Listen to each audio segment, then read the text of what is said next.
नमस्कार, आर्या न्यूज़ देख रहे हैं आप और मैं आपके साथ अलका सिंह। बुलेटिन में आपका स्वागत है। रुख करते हैं खबरों का। केंद्रीय मंत्री अनुराग ठाकुर ने विपक्ष पर निशाना साधा है। विपक्ष पर हमला बोलते हुए अनुराग ठाकुर ने कहा कि हम मणिपुर में शांति के लिए प्रयास कर रहे हैं और प्रशासन प्रार्थना कर रहे हैं कि हम काफ़ी हद तक शांति बहाल करने की कोशिश में सफल हो रहे हैं।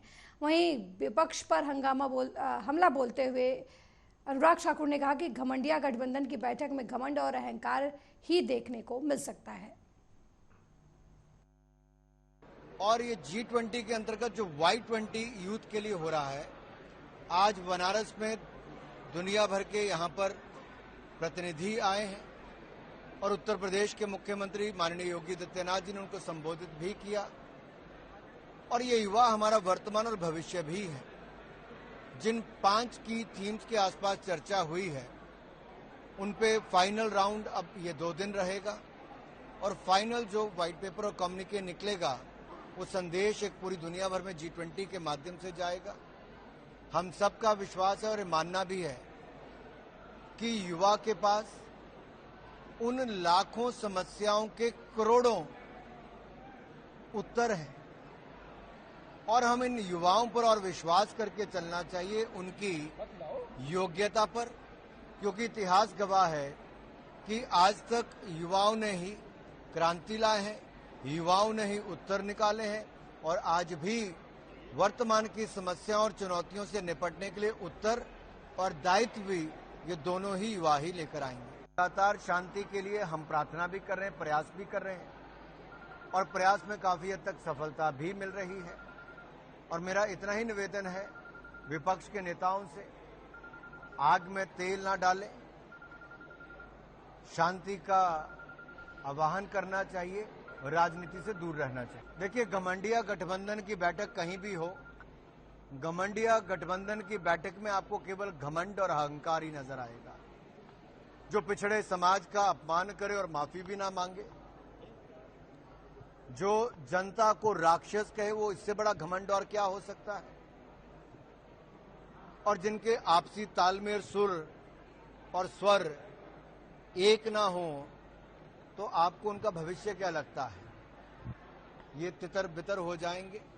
समय का इंतजार कीजिए। बाकी मैं इतना ही कहूंगा, ये घमंड लेकर जो घमंडिया गठबंधन के नेता चले हैं, ये जनता इनको इनका स्थान एक बार फिर दिखाए। अररिया के रानीगंज में पत्रकार की गोली मारकर हत्या किए जाने के बाद बिहार का सियासी पारा गर्म हो गया है। लोजपा के मुखिया चिराग पासवान ने मुख्यमंत्री नीतीश कुमार पर हमला बोला है। चिराग ने शुक्रवार को कहा कि अगर बिहार में एक भी हत्या हो रही है तो उसके लिए सीएम नीतीश जिम्मेदार है। मुख्यमंत्रियों को उन परिवार के पास जाकर देखना चाहिए जिन्होंने अपने एकमात्र खिलाने कमाने वालों को खोया है। कल को हमारा आने वाला भविष्य तो बेहतर है, पर जब आप इस उम्मीद को भी तोड़ देंगे, जब भविष्य की किसी को उम्मीद नहीं रहेगी, वो आस नहीं रहेगी, वो कल्पना नहीं रहेगी, तो बिहारी कैसे अपना जीवन व्यतीत करेंगे? और यही कर रहे हैं मुख्यमंत्री नीतीश कुमार। बिहारियों की उम्मीद तोड़े। क्यों मेरे बच्चे भैया कोटा जा रहे हैं?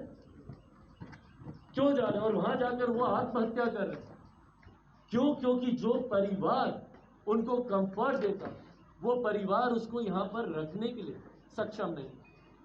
उसको पता है कि मेरा बच्चा यहाँ पे रहेगा तो आगे नहीं बढ़ पाएगा, क्योंकि यहाँ पर जाएगा, डिग्री का कोर्स करने जाएगा तो 3 साल के कोर्स में उसको 5-6 साल लग जाएगा और 5-6 साल के बाद जाकर कहीं पे उसको कोई डिग्री मिल गई तो नौकरी मांगने जाएगा तो यही सरकार उस पर लाठी चलाएगी। तो इसीलिए ये उम्मीद बिहारी खो चुके हैं और अपने बच्चों को जीने मरने की चिंता किए बिना दूसरे राज्यों में भेजा, शिक्षा के लिए, रोजगार के लिए।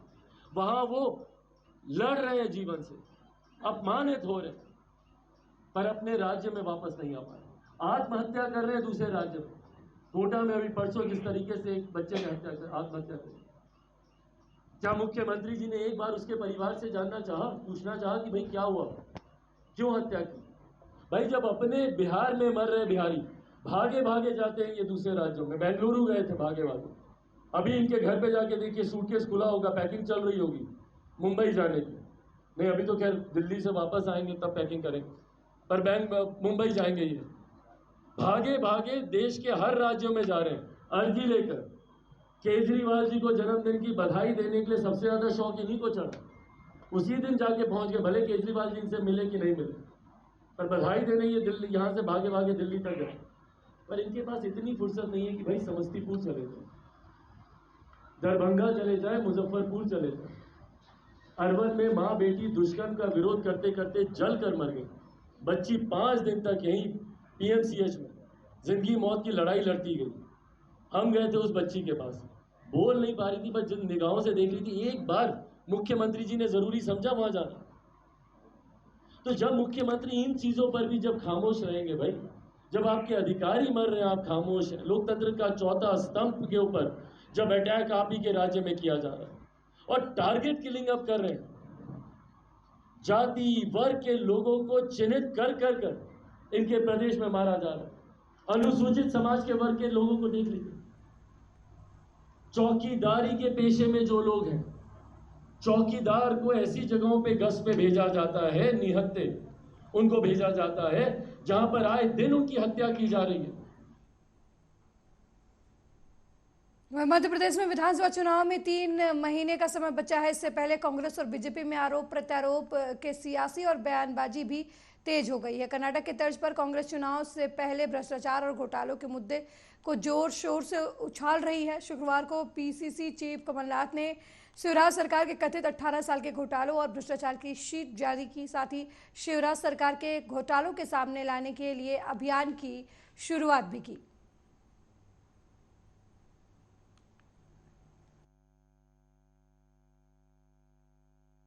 ये आरोप पत्र 1-2 नहीं है, उसको हमने थोड़ा डिफाइन किया है, इलेबोरेट किया है। वो संक्षेप में था, इसको हमने और डिटेल में किया है। 40 साल में मेरी 45 साल से ज्यादा राजनीतिक जीवन में मेरे ऊपर कोई उंगली नहीं उठा सकता।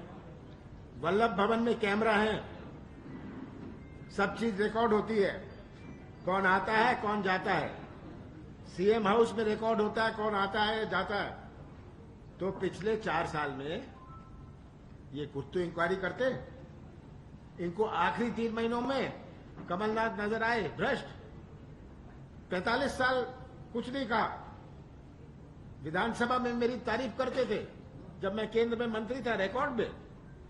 आज जब इनकी पोल खुल रही है, ये देख रहे हैं कि इनकी दबाने की, छिपाने की और डराने की राजनीति का अंत होने जा रहा है और इनके पास बोलने लायक कुछ नहीं है, तो कहते हैं कमलनाथ ये दलालों का अड्डा था। अरे भाई, आपके पास कैमरा है, वल्लभ भवन आप भी आपके पास है, कार्रवाई करो। कार्रवाई करते हैं आप पिछले 4 महीनों में। ये सब ई टेंडर हुए, इतने सारे घोटाले जो इनके समय के हैं, इसके बारे में कुछ नहीं कहेंगे क्योंकि समय नहीं था। तो बहुत सारे घोटाले इनके 15 साल के उजागर नहीं हुए, मेरे पास फुर्सत नहीं थी, मैं उस रोड पर नहीं चल रहा था। मेरा लक्ष्य था मेरे मुख्यमंत्री काल में कि कैसे प्रदेश को सही पटरी पर लाएं, हम किसानों के हित का क्या करें, हम इन्वेस्टमेंट कैसे लाएं। सही, बिल्कुल सही है। 15 महीने थे मेरे पास, जिसमें से 2.5 महीने आचार संहिता और लोकसभा चुनाव में गए, याद रखिएगा। 11.5 महीने थे मेरे पास और मुझे नहीं पता था कि हमारी सरकार जाएगी। मैं जानता था जब ये सौदा शुरू हुआ, 2-3 महीने पहले मैं जानता था। विधायक आते थे, मैंने आपको पहले भी कहा है, मेरे पास आते थे कि आज हमें इतना पैसा मिला है। मैंने सबको कहा था मैं सौदा नहीं करूंगा, किसी को कोई पैसे नहीं दूंगा, क्योंकि मैं मध्य प्रदेश की राजनीति सौदे से नहीं पहचानना चाहता। मैं अपनी कुर्सी सौदे से नहीं बचाऊंगा। मैं मुख्यमंत्री था, मेरे पास सब विधायक आते थे, इतना पैसा मिल रहा है, इतना पैसा मिल रहा है। मैंने कहा लो पैसा, मौज। वहीं केंद्रीय गृह मंत्री अमित शाह ने उत्तर प्रदेश के ग्रेटर नोएडा में केंद्रीय रिजर्व पुलिस बल समूह केंद्र में 400 करोड़वें पौधे का रोपण किया। उत्तर प्रदेश के ग्रेटर नोएडा में केंद्रीय रिजर्व पुलिस बल ग्रुप सेंटर में केंद्रीय गृह मंत्री अमित शाह जुलाई 2020 को गृह मंत्री द्वारा इस अभियान को शुरू किया गया था। इस दौरान अमित शाह ने कहा कि हमसे जितना संभव हो सके उतने पेड़ लगाएं और कार्बन डाइऑक्साइड के उत्पादन को कम करने की आवश्यकता है। मित्रों, जब हम एक वृक्ष को लगाते हैं तब कई सालों तक, कई पीढ़ियों तक हम नई पीढ़ी को ऑक्सीजन देने की व्यवस्था करते हैं। जिस तरह का पॉल्यूशन हम जनरेट कर रहे हैं, इससे ओजोन के लेयर में छेद निर्मित हो रहा है, और ओजोन के लेयर में छेद निर्मित जो हो रहा है वो बहुत बड़े होने के बाद ये पृथ्वी सूर्य के किरणों को सीधा झेल नहीं पाती, और जो उष्णतामान, जो तापमान बढ़ेगा वो पृथ्वी को मानव जीवन के लिए सुरक्षित नहीं रखेगा। उसको बचाने का एकमात्र रास्ता है कि हम ज्यादा से ज्यादा वृक्ष बोए और कम से कम कार्बन डाइऑक्साइड की निर्मित करें। हमने इस अभियान में जो वृक्षों को सिलेक्ट किया है उसको भी मैंने स्वयं ग्लोबल वार्मिंग की रक्षा के लिए किस प्रकार के वृक्ष लगाने चाहिए इसका रिसर्च करा है। वृक्ष लगाने में हमने दो प्रकार की चीजों का ख्याल रखा है। एक तो वृक्ष लंबे आयुष्य वाले हों, 10-12 साल में इसका आयुष्य समाप्त न होता हो, 50 साल, 75 साल, 100 साल, 200 साल तक के आयुष्य वाले वृक्ष लगाए हैं। वहीं बिहार के मुख्यमंत्री नीतीश कुमार ने अररिया में पत्रकार की हत्या पर सफाई देते हुए दुख व्यक्त किया है। उन्होंने कहा कि ये एक दुर्भाग्यपूर्ण घटना है। मैंने अधिकारियों से इस पर गौर करने को कहा है। नीतीश कुमार ने एयरपोर्ट के निरीक्षण के दौरान अररिया में पत्रकार के मर्डर मामले पर बयान जारी किया। उन्होंने कहा कि तुरंत हमने अधिकारियों से पूछा है आखिर क्या हुआ है। यहाँ आने के पहले ही हमने यहाँ मामला देखा था। साथ ही अधिकारियों से फोन पर बात की, कैसे क्या हुआ है, ये सब जानकारी हमने वहाँ से ली है। उन्होंने कहा कि हमारे अधिकारी सब देख रहे हैं। बिहार में सूखे हुए इलाके पर नीतीश कुमार ने कहा कि यहाँ 80% से कम है, वहाँ भी हम देख रहे हैं। सूखाग्रस्त इलाका जाकर हम खुद देखेंगे, एरियल सर्वे पर भी जाएंगे और देखेंगे। तो जानते हैं ना, सब चीज का यहाँ का विकास भी हो ही रहा है। तो उसी सिलसिले में एयरपोर्ट का तो जो राज्य सरकार का एरिया है उसको भी थोड़ा किनारे करके सब कुछ किया जा रहा है। तभी तो उसकी शुरुआत एक हिस्सा हो गया, एक हिस्सा और बचना बनेगा। तो वही देखने आए हैं, और ये लोग जो हैं उनको भी इच्छा थी कुछ इसका एक्सपेंड करने का। कोई हमने बता दिया कि इसको तो हम शुरू में किए, बहुत छोटा था, आप लोग को मालूम है ना। तो 4 लेन तो हम ही ना बनवा दिए बहुत पहले से। इतना सब ऐतिहासिक जगह है कि इसमें इधर उधर तो डिस्टर्ब करना संभव ही नहीं है, और वृक्षों को हटाना भी ठीक नहीं। तो बाकी उस साइड से भी हम लोग रास्ता बनवा दे रहे हैं ताकि किसी को कोई दिक्कत नहीं हो आ सके। और वहां पर वाला अगर बन जाएगा बिहटा वाला तो फिर कोई दिक्कत होगी। दोनों जगह लोगों को आने जाने में कोई दिक्कत नहीं, इसलिए है। तो यही सब बात हो रही, सब कह रहे हैं। वो तो है, हम लोग पहले ही से किए हुए, आज से किए हुए हैं। अरे और हम लोग आज से किए हुए हैं, आप लोगों को पता नहीं है। वो सब तो शुरू से न करवा दिए हैं। और उसमें जो हम बता दिए थे वहां वाला, उसका तो एक एक चीज को करवाए, वो सब पहले ही से करा दिए। तब तो बाद में देर किए थे कि इधर वाला हो उधर वाला हो। तो अब सबको समझ में आ गया कि उधर ही ठीक है। हम तो कह दिया था किसी को दिक्कत नहीं है, तो हर जगह करवा दिए। वहीं गृह मंत्री अमित शाह और मुख्यमंत्री योगी आदित्यनाथ ने 21 अगस्त को पूर्व मुख्यमंत्री कल्याण सिंह की द्वितीय पुण्यतिथि में अलीगढ़ में हो रहे हिंदू गौरव दिवस कार्यक्रम में शामिल होने की बात कही है। पूर्व मुख्यमंत्री स्वर्गीय कल्याण सिंह के पौत्र और प्रदेश सरकार के बेसिक शिक्षा मंत्री संदीप सिंह ने मैरिस रोड स्थित निजी होटल में प्रेस कॉन्फ्रेंस को संबोधित करते हुए बताया कि आगामी 21 अगस्त को प्रदर्शनी मैदान में पूर्व मुख्यमंत्री स्वर्गीय कल्याण सिंह की द्वितीय पुण्यतिथि को हिंदू गौरव दिवस के रूप में मनाया जाएगा। पुण्यतिथि कार्यक्रम में केंद्रीय गृह मंत्री अमित शाह, प्रदेश के मुख्यमंत्री योगी आदित्यनाथ सहित कई केंद्रीय और प्रदेश के मंत्री पुण्यतिथि कार्यक्रम में शामिल होंगे। वहीं श्री सिंह ने पूर्व मुख्यमंत्री स्वर्गीय कल्याण सिंह के समर्थकों से भी प्रदर्शनी मैदान में पहुंचकर श्रद्धा सुमन अर्पित करने का आह्वान किया है।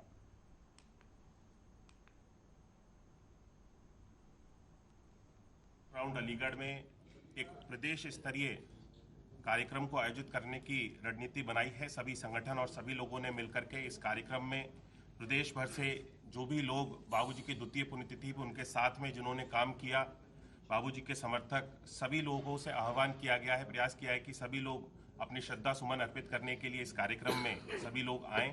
और इस कार्यक्रम को बाबूजी की याद में हम सब लोगों ने, क्योंकि बाबूजी ने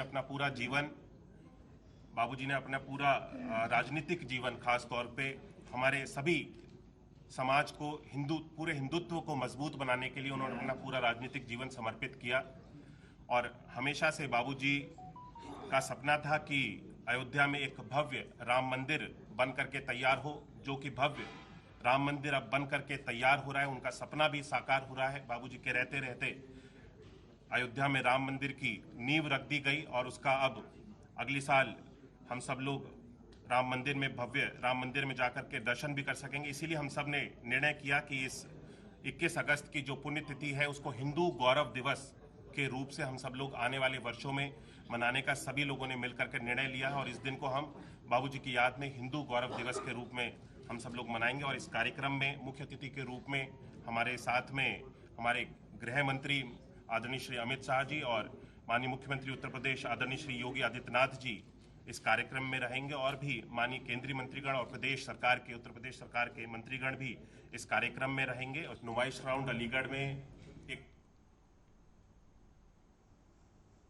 वहीं बुलंदशहर के खुर्जा नगर क्षेत्र कार सवार बदमाशों ने मिनी बैंक संचालक से 73,000 रुपए लूट लिए और विरोध करने पर संचालक को तमंचे के बट से मारकर घायल कर दिया। साथ ही लूट की घटना को अंजाम देकर मौके पर कार और पिस्टल छोड़कर फरार हो गए। फिलहाल पुलिस ने कार और पिस्टल को कब्जे में लेकर घायल को अस्पताल में भर्ती करवाया है और आरोपियों की तलाश में जुट गई है।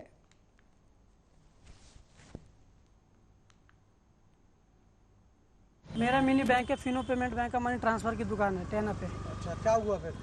टैना पे मैं दुकान बंद करके और एक ताला बंद करके दूसरी ताला बंद कर रहा था। पीछे से 4-5 लड़के आए, मुंह बांध रखी थी और डंडे थे उनके पास मोटे मोटे, और पीछे से मारने लग गए बैग छीनने के चक्कर में। और पिस्टल भी थी उनके पास, एक फायर भी मारा उन्होंने और मेरे ऊपर भी गोली चलाई है, पर गोली चली ना, गोली फंस गई उस पिस्टल में और मैंने हाथ मारा, पिस्टल गिर गया नीचे। और जब तक मेरे कमरे में, जिनके कमरे में रहता हूँ मैं, मकान मालिक चोप सिंह अंकल आए, उन्हें भी मारा है उन्होंने। फिर क्या क्या रह गया उनका? गाड़ी भी बरामद हुई है? हाँ, उनकी एक गाड़ी भी है 4 पहिया, एक कार है, उनमें मोबाइल भी है और एक पिस्टल भी है। और मेरे 73,200 रुपये छीन के ले गए वो। मेरा मिनी बैंक है, फिनो पेमेंट बैंक का मनी ट्रांसफर की दुकान है टैना पे। अच्छा, क्या हुआ फिर? टैना पे मैं दुकान बंद करके और एक ताला बंद करके टैना गोरखपुर में एक तारकेश्वर यादव नाम का व्यक्ति जो अपना मनी ट्रांजेक्शन का काम करता था, वो अपनी दुकान बंद करके जा रहा था।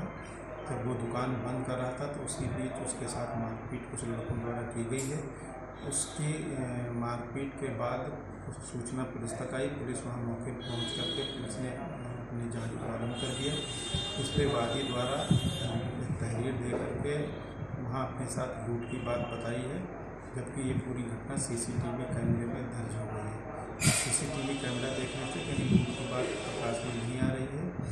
कुछ लोगों को पुलिस ने हिरासत में लेकर पूछताछ प्रारंभ कर दिया गया है। शीघ्र ही इस घटना का विधिक निस्तारण और अनावरण। बुलंदशहर के खुर्जा से एक लूट का मामला सामने आया है, जहां एक बैंक मिनी संचालक के साथ 73,000 रुपये की लूट की गई है और बदमाश होंडा सिटी कार में सवार होकर आए थे।